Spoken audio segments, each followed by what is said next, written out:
आप सभी का हमारी जीव विज्ञान की क्लास में स्वागत है। मैं हूं आपका जीव विज्ञान शिक्षक शंभुनाथ वर्मा। और इसके पहले हम शैवालों के बारे में पढ़ चुके हैं। शैवाल कितने प्रकार के होते हैं, क्लोरोफाइसी, फियोफाइसी, रोडोफाइसी, उनकी क्या विशेषताएं होती हैं, क्या उनमें भिन्नताएं पाई जाती हैं, ये सारी चीज़ें आप पढ़ चुके हैं इस लेसन में। और इसके पहले का जो लेसन था उसमें ब्रायोफाइट्स के बारे में हमने पढ़ा कि ब्रायोफाइट्स में कौन होते हैं। उसमें दो तरह के पौधे शामिल होते हैं, एक को कहते हैं लीवर बर्ड, दूसरे को कहते हैं मॉसस। ब्रायोफाइट्स की विशेषता यह होती है कि यह सबसे पहले जो है अनुक्रमण करने वाले पौधे होते हैं और इनमें जो जनन की क्रिया होती है वह एंथ्रेडियम आर्चिगोनियम दो नर और मादा अंग होते हैं, जिनसे आर्ची एंथेरेजॉइड्स, जिन्हें हम पुमंग कहते हैं, और वह उत्पन्न होता है और पानी में तैरते हुए आर्चिगोनियम तक पहुंच जाता है और एक द्विगुणित स्पोरोफाइट उसी गैमेटोफाइट के ऊपर विकसित हो जाता है। वह विकसित द्विगुणित स्पोरोफाइट उसके कुछ कोशिकाओं में मियोसिस होने लगता है और मियोसिस होने के बाद वह अगुणित बीजाणुओं का निर्माण करता है, जिससे फिर से उन अगुणित बीजाणुओं से नए अगुणित गैमेटोफाइट की उत्पत्ति होती है। तो एक विशेषता हमने देखी ब्रायोफाइट्स की, इनमें जो स्पोरोफाइट होता है वह गैमेटोफाइट पर डिपेंडेंट होता है, स्वतंत्र अवस्था में नहीं पाया जाता है। यह एक स्पेशल विशेषता है। और एक महत्वपूर्ण विशेषता जो कि सिर्फ और सिर्फ ब्रायोफाइट्स में पाई जाती है वह यह होती है कि यह पादप जगत के उभयचर कहलाते हैं। उभयचर इसलिए कहलाते हैं क्योंकि यह उगते तो भूमि पर हैं, लेकिन इनका जो लैंगिक जनन की क्रिया होती है वह हमेशा जल की सहायता से ही संभव होती है। तो अंत में हमने देखा था पिछले लेसन में कि दो तरह के ब्रायोफाइट्स पाए जाते हैं, एक को कहते हैं लीवर बर्ड, दूसरे को कहते हैं मॉस। लीवर बर्ड क्या होते हैं, उनकी क्या विशेषताएं पाई जाती हैं, और मॉसेस क्या होते हैं, उनकी क्या विशेषताएं पाई जाती हैं, यह हम आज के लेसन में पढ़ेंगे। चलिए शुरू करते हैं आज का लेसन। पहले हम सबसे पहले देखते हैं लीवर बर्ड।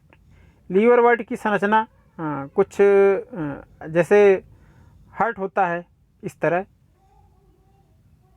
तरह होती है, और इसमें नीचे की सतह जो है वह आधार सतह होती है और ऊपर की सतह पृष्ठ सतह होती है। कहने का मतलब कि इसमें यह डॉर्सीवेंट्रल पौधे होते हैं, लेकिन यह जो पौधा है यह थैलस की तरह होता है और इसमें भी जड़, तना और पत्ती का स्पष्ट विभाजन हम नहीं देखते हैं। चलिए अपना हम पॉइंट देखते हैं क्या क्या लिखा हमारे पॉइंट्स हैं। पहली चीज़, यह उगते कहाँ हैं। यह नम और छायादार स्थानों पर ही उगते हैं लीवर बर्ड, जैसे कि नदियों के किनारे, दलदलों पर, गीली मिट्टी में, पेड़ों की छालों पर इत्यादि जगहों पर यह उगते हैं। मतलब इनके उगने के लिए नम और छायादार भूमि की आवश्यकता होती है। इनका जो शरीर होता है पादप का, इस पादप का, लीवर बर्ड के पादपों का, वह थैलाबसम होता है, मतलब थैलाइड होता है। थैलस उसे कहते हैं कोई ऐसी हरी संरचना, हरे रंग की कोई ऐसी संरचना जिसमें हम जड़, तना और पत्ती का विभाजन नहीं देखने को पाते हैं, तो उस संरचना को हम थैलस कहते हैं। कोई भी ऐसी green compact cellular structure that is not divided into root, leaf and stem, that is called thallus. तो थैलस कोई भी हरा पिंड हो सकता है जिसमें स्पष्ट जड़, तना और पत्ती हमें दिखाई न देती हों। तो लीवर बर्ड का भी जो पादप शरीर होता है वो थैलाब होता है, थैलस की तरह होता है या हरे पिंड की तरह होता है। इसमें भी स्पष्ट जड़, तना और पत्ती दिखाई नहीं देते हैं। उदाहरण के तौर पे मार्केंसिया और रिक्सिया, यह लीवर बर्ड होते हैं। इनमें इस तरह का थैलस पाया जाता है या थैलाबसम इनमें पादप शरीर पाया जाता है। जो इनका जो थैलस होता है लीवर बर्ड का, वह पृष्ठाधर, डॉर्सीवेंट्रल, जैसे मतलब एक तरफ दोनों पृष्ठ जो हैं दोनों पृष्ठों में अंतर पाया जाता है। एक आधर पृष्ठ होता है, दूसरा प्रतिपृष्ठ होता है या पृष्ठ सतह होती है। पृष्ठ सतह ऊपर की तरफ सूर्य की तरफ होती है और अधर सतह नीचे मिट्टी की तरफ होती है। अधर सतह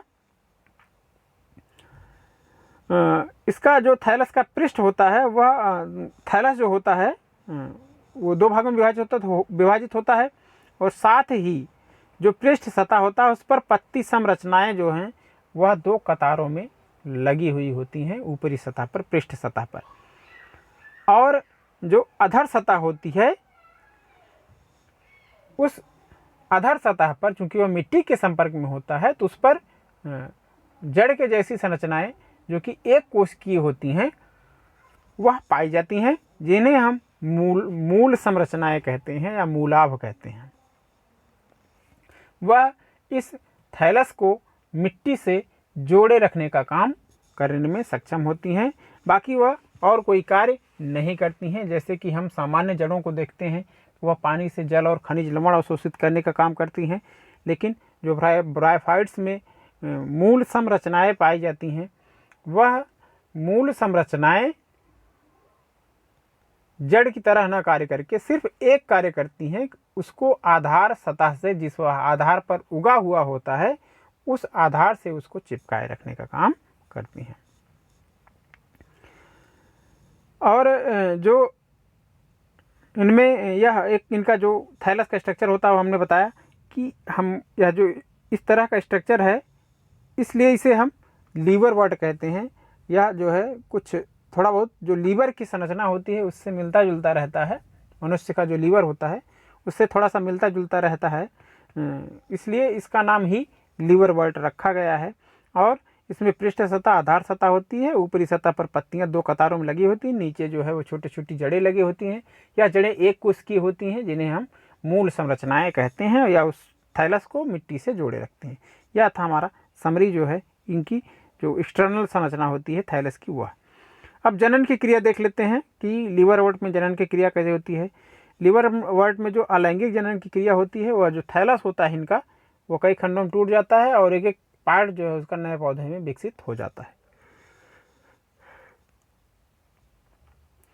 इसके बाद विखंडन के अलावा इनमें एक विशिष्ट संरचना पाई जाती है जिसे जेमा कहते हैं। जेमा जो है ऐसी कली के रूप में संरचना होती है जो कि थैलस के ऊपर पाई जाती है। यह एक हरी बहुकोशिकीय अलैंगिक कलियां होती हैं जो कि थैलस की ऊपरी सतह पर और नीचे की सतह पर पाई जाती हैं। निचले भाग पर, ऊपरी सतह पर निचले भाग पर यह जेमा कलियां पाई जाती हैं। और यह जेमा कलियां जो होती हैं वह छोटे छोटे कप के आकार की संरचनाओं के भीतर भरी रहती हैं, जिन्हें हम उन कपों को जेमा कप के नाम से जानते हैं।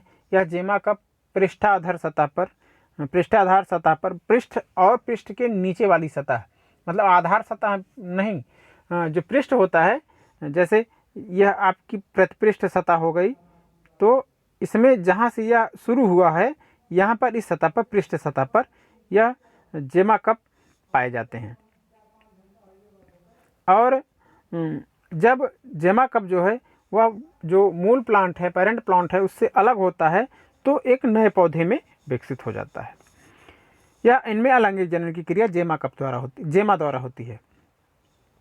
लैंगिक जनन में नर तथा मादा जो है वह एक ही थैलस पर, दोनों तरह के अंग एक ही थैलस पर उत्पन्न हुए हो सकते हैं या अलग अलग थैलस पर उत्पन्न हुए हो सकते हैं, कैसी भी कंडीशन हो। लेकिन इनमें जो थैलस होता है वह कुछ पौधों में एक ही पर दोनों नर और मादा अंग पाए जाते हैं, कभी कभी अलग अलग पाए जाते हैं। तो फर्टिलाइजेशन की क्रिया के बाद स्पोरोफाइट विकसित होता है। वैसे ही जैसे कि ब्रायोफाइट के डिस्क्रिप्शन में बताया गया था पिछले लेसन में कि कैसे एंथ्रीडियम जो है वह तैरते हुए पानी में आर्चिगोनियम तक पहुंचता है और आर्चिगोनियम में फर्टिलाइजेशन होता है। फर्टिलाइजेशन के बाद जो है वो जाइगोट बनता है, युग्मनज बनता है, उस युग्मनज का डेवलपमेंट होता है और उस डेवलपमेंट के बाद फिर एक नए स्पोरोफाइट का जन्म उसी गैमेटोफाइट के ऊपर हो जाता है। यह जो स्पोरोफाइट पाया जाता है लीवर वर्ट में, यह इसमें 3 संरचनाएं होती हैं। एक पाद कहते हैं, दूसरा सीटा होता है, तीसरा कैप्सूल होता है। इसमें जो पाद होता है वह सीधे सीधे थैलस से जुड़ा हुआ होता है या थैलस को कैप्सूल से, थैलस को सीटा जो है स्पोरोफाइट से जोड़े रखता है पाद। और उसके बाद सीटा होता है और सीटा जो है वह पाद और कैप्सूल के बीच में पाई जाने वाली संरचना होती है। कुछ कोशिकाओं की परत होती है, उसके पाद और कैप्सूल के बीच में सीटा होता है। यह पाद और कैप्सूल को आपस में जोड़े रहता है, तथा जो कैप्सूल होता है वह स्पोरोफाइट का सबसे ऊपरी भाग होता है, और इसी कैप्सूल के भीतर ही कुछ ऐसी कोशिकाएं डेवलप हो जाती हैं, विकसित हो जाती हैं, जिनमें मियोसिस के बाद स्पोर बनते हैं, और यह स्पोर जो है वह हैप्लॉयड होते हैं। यह हैप्लॉयड स्पोर जब जर्मिनेट करते हैं इनमें जो है तो नए युग्मकोद्भिद पौधे का निर्माण करते हैं। तो यह होते हैं लीवरवर्ट। अब दूसरे तरह के ब्रायोफाइट जो होते हैं उनके बारे में देखा जाए कि मॉसेस क्या होते हैं। प्रभावी जो अवस्था होती है युग्मकोद्भिद होती है ब्रायोफाइट्स में और मॉसेस में भी। मॉसेस में जो प्रभावी अवस्था होती है वह सभी तरह के ब्रायोफाइट्स में, मॉसेस में ही नहीं सभी तरह के ब्रायोफाइट्स में जो प्रभावी अवस्था होती है वह युग्मकोद्भिद होती है। और युग्मकोद्भिद जो मॉसेस का होता है उसमें दो अवस्थाएं हमें देखने को मिलती हैं।